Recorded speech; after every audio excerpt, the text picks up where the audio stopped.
Olá pessoal, eu sou Selma Brito, diretora acadêmica do UNE Internacional e estou aqui para conversar com vocês sobre a matemática, uma disciplina que provoca aí muitas paixões e muitos desamores também. Mas por que será que a matemática provoca na gente tantos sentimentos tão bipolares assim? Bom, essa é uma questão da humanidade, né? Hoje a gente discute bastante sobre, de fato, uma disciplina tão importante para os nossos processos cognitivos, por que ela não é facilmente absorvida e apropriada, né? Por que os aprendizes têm tantas resistências? Bom, essas inquietações levam-nos a olhar sobre as avaliações para saber se de fato isso se concretiza, se de fato a matemática é para poucos, a matemática nem todos aprendem. E aí as avaliações externas, elas nos trazem essa resposta, que realmente nós temos dificuldade com a matemática. Então, o resultado dos nossos alunos é um resultado muito baixo, que demonstra uma baixa proficiência no quesito de resolução de problemas, no quesito de raciocínio lógico e da compreensão matemática.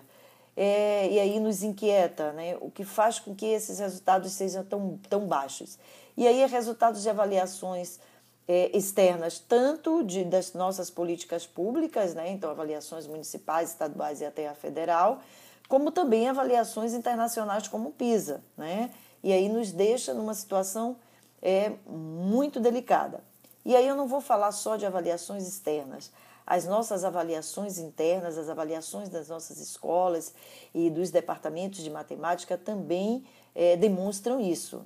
Fato é de que a gente tem um volume de alunos muito grande que fazem recuperação da matemática, principalmente aí numa resposta de Fundo 2 e ensino médio. Isso faz com que até os meninos não optem por disciplinas, por profissões que tenham a matemática como o carro-chefe. E aí a gente vai falar da crise das engenharias de anos atrás, e agora está reaquecendo de novo, na opção dos meninos pela engenharia, mas também os cursos de engenharia estão vivendo uma crise de qualidade muito grande desses alunos que entram na universidade e que têm pouca proficiência na área. Então, isso tudo nos fala sobre uma crise no ensino da matemática e no ensino que garante a aprendizagem. Então, a gente tem que deslocar a atenção, que hoje o nosso foco de preocupação é na aprendizagem, efetivamente, o que garante a aprendizagem, não no melhor ensino. E nos prova também a história da didática e da pedagogia que, às vezes, o melhor ensino ele não garante a aprendizagem.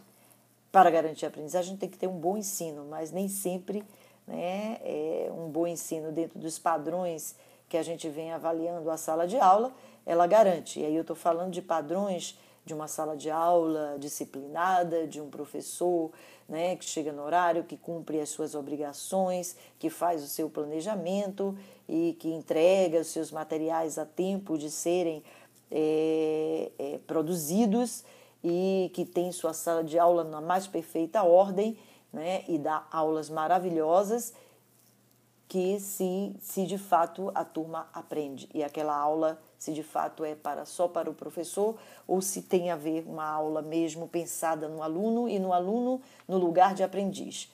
Bom, essas são as nossas inquietações que faz com que a gente olhe o que é que nós estamos fazendo também enquanto editoras e que tipo de objetos de aprendizagem estamos produzindo para colaborar com esse professor, para ter essa sala de aula voltada para a aprendizagem e não só para o ensino. Então, portanto, objetos de aprendizagem que, por mais maravilhosos que sejam, que ele dê conta de que o aluno aprenda matemática.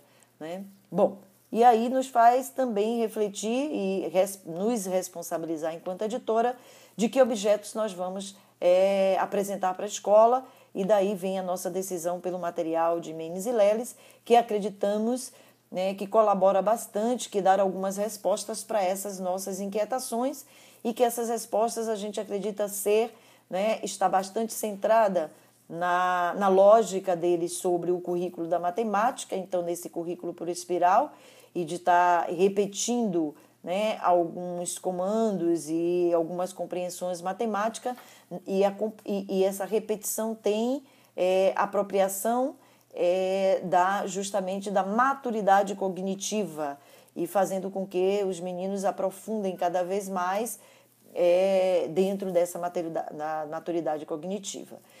Outra questão também que nos faz olhar para o Ximenes e Leles e dizer de que colabora com as nossas inquietações é também o investimento que eles fazem na resolução de problemas e nas atividades de raciocínio lógico, e também, né, na sala de aula invertida, que é uma outra proposta bastante focada no processo de aprender. E o processo de aprender, ele inicia com as nossas inquietações e as nossas dúvidas.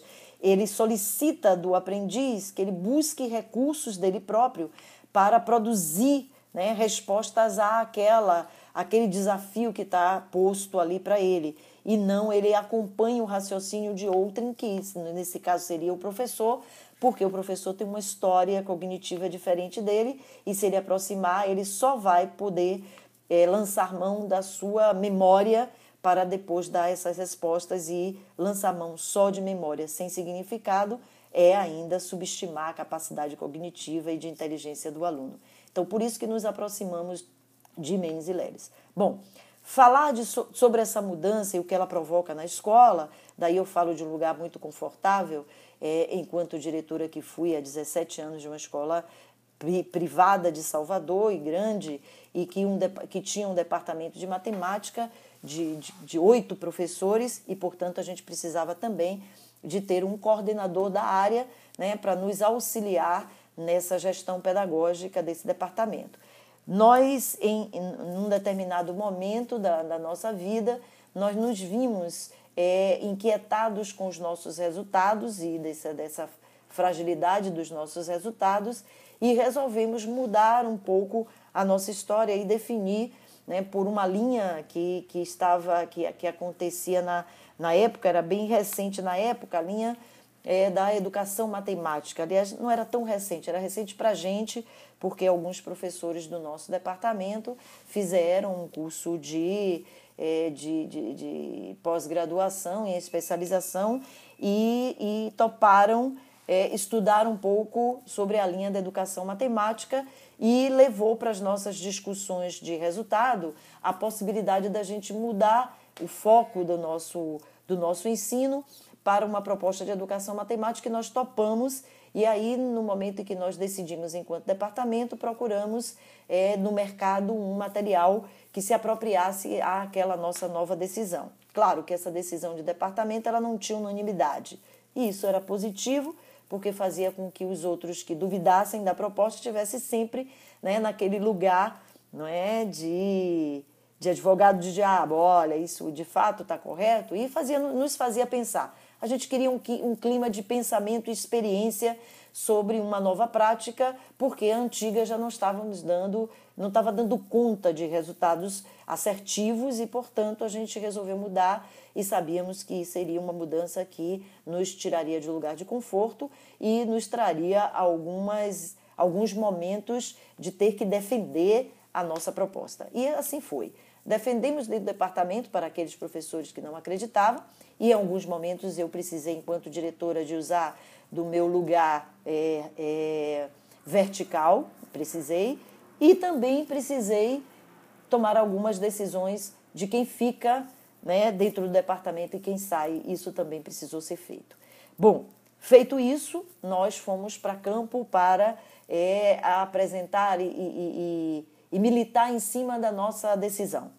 E aí essa militância nos trouxe muitas reuniões de pais, nos trouxe muitas reuniões com as professoras de banca, né? Nos trouxe a banca, né, em Salvador, seria aquelas professoras que acompanham os alunos nas atividades de casa. E tivemos também muitas reuniões e atendimentos individualizados com os pais, mostrando e ensinando, né, e defendendo a nossa ideia.